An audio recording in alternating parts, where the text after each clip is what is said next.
This digital narrative is to inform you about the professional development experience I attended, run by the History Teachers Association of South Australia, or HTASA for short. The workshop was on Saturday, March the 28th, and ran from 9 a.m. till midday at Scotch College. It was advertised as a professional learning opportunity for teachers and is one of a series of Saturday morning workshops for teachers helping teachers. These are designed to provide opportunities for sharing successful practice and experiences in implementing history in the Australian curriculum. This particular workshop was aimed at pre-service teachers, and all students from Flinders University as well as some from UniSA were invited. The workshop claimed it would introduce participants to some games and strategies that they could easily prepare to help their students develop the historical skills and concepts of the Australian curriculum. These games and strategies could be adapted to any year level and for any historical inquiry. The first part of the workshop was an introduction by the president of HTASA, Paul Foley.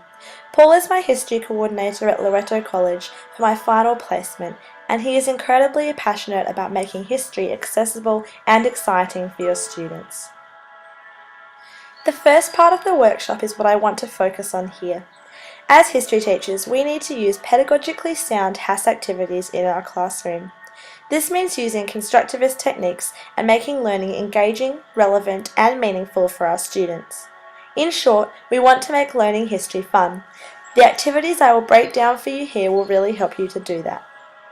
The first game we were shown is simply called When and is a sequencing game. This fits into each of our middle year's curriculum bands, as each achievement standard outlines one of its historical skills as students sequencing events and developments within a chronological framework or order. One of the great things about this game is that it was adaptable for any kind of age.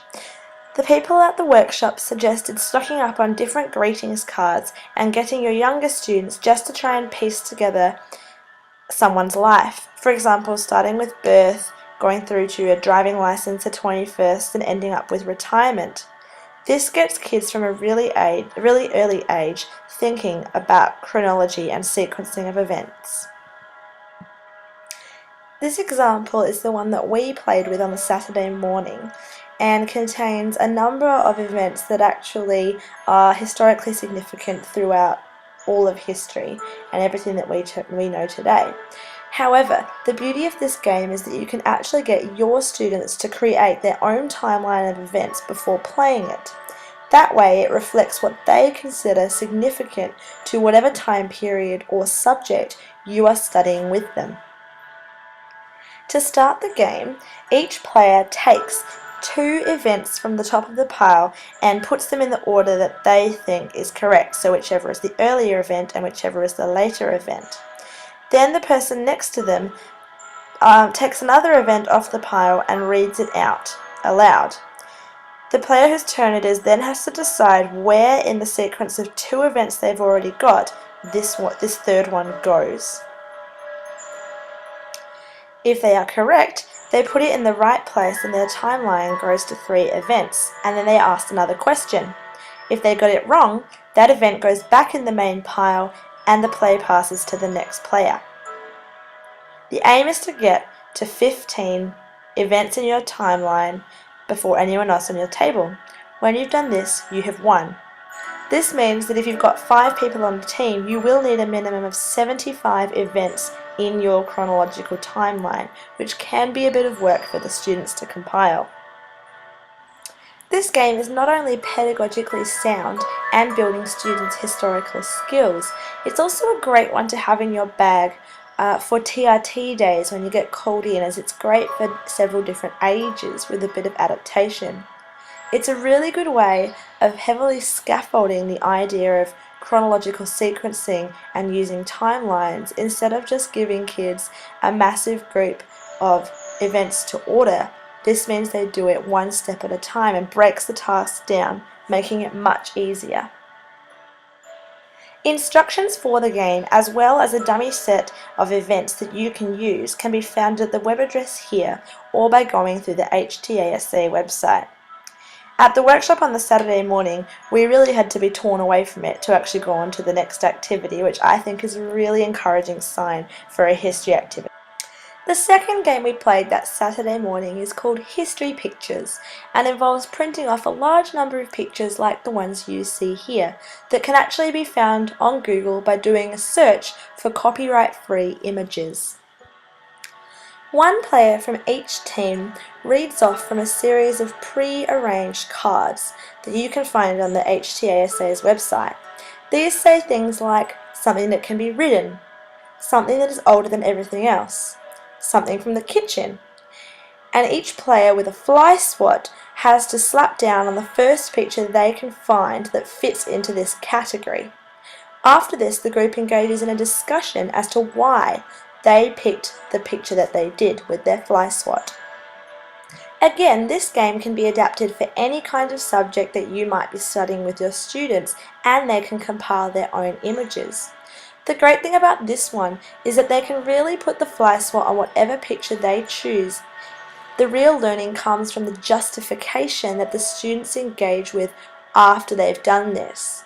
As a teacher, you will need to move around and make sure that the students don't get too absorbed in the slapping of the pictures, and remember to actually engage in this critical thinking and justification after they've hit the picture they want to.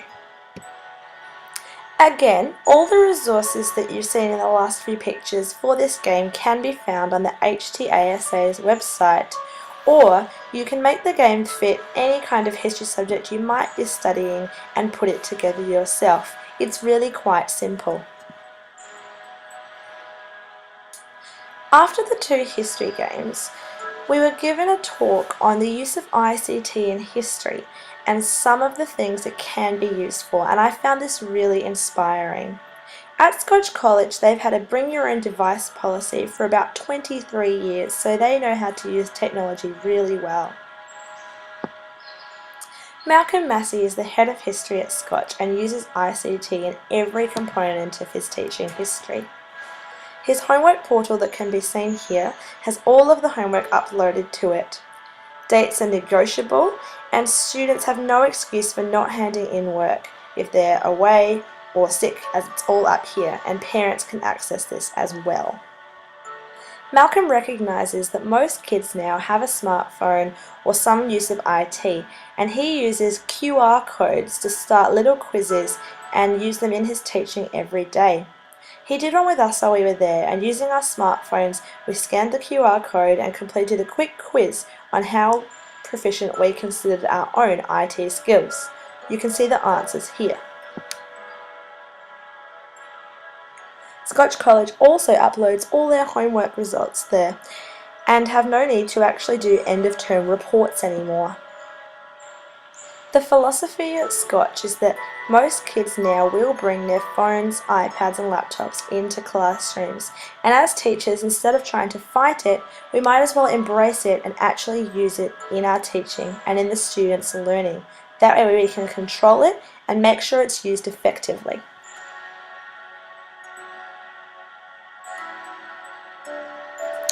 One of the other things they do at Scotch College is use QR generator codes to conduct short surveys or quizzes during lessons.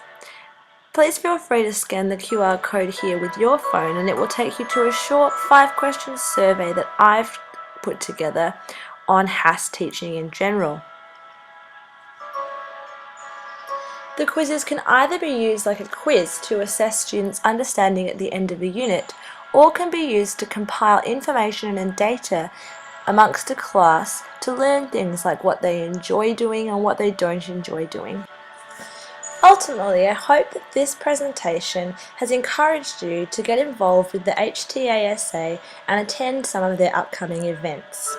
I found it incredibly useful, and I hope that you find some use for the two games that I have explained here, and perhaps have some new ideas for how you might be able to use ICT more effectively in your lessons. These skills can be transferred to any subject, not just history.